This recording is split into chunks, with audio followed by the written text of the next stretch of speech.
Нават нашыя маці не знаюць, як мы з'явіліся ў свет. Як мы самі, рассунуўшы іхнія ногі, вылезлі вонкі. Так вылазяць пасля бамбардыроўкі з руінаў. Мы не ведалі, хто з нас хлопец, а хто дзяўчына, і жэрлі зямлю, і думалі, што жрэм хлеб. А нашая будучыня – гімнастачка на тонкай нітачцы даля гляду. Што там яна толькі не вырабляла, бля. Мы выраслі ў краіне, дзе спачатку крэйдай крэсляць дзверы і ўночы прыязджаюць 2-3 машыны і звозяць нас. Але ў тых машынах былі не мужчыны з аўтаматамі і не жанчыны з касой. Але так да нас прыязджала каханне і забірала з сабою.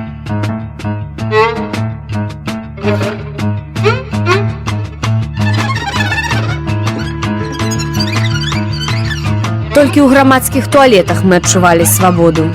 Дзе за 200 рублёў ніхто не пытаў, што мы там робім. Мы былі супраць спёкі летам, супраць снега зімой.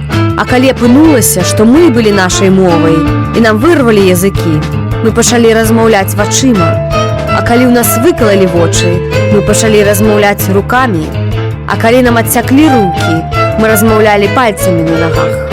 А калі нам прастрэлілі ногі, мы ківалі галавою на так і хісталі галавою на не.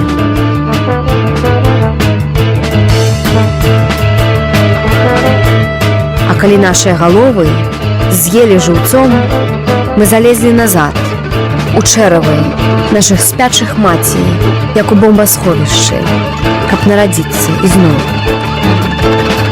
А там, на даляглядзе, гімнастачка нашай будучыні скакала праз вогненны абруч сонца.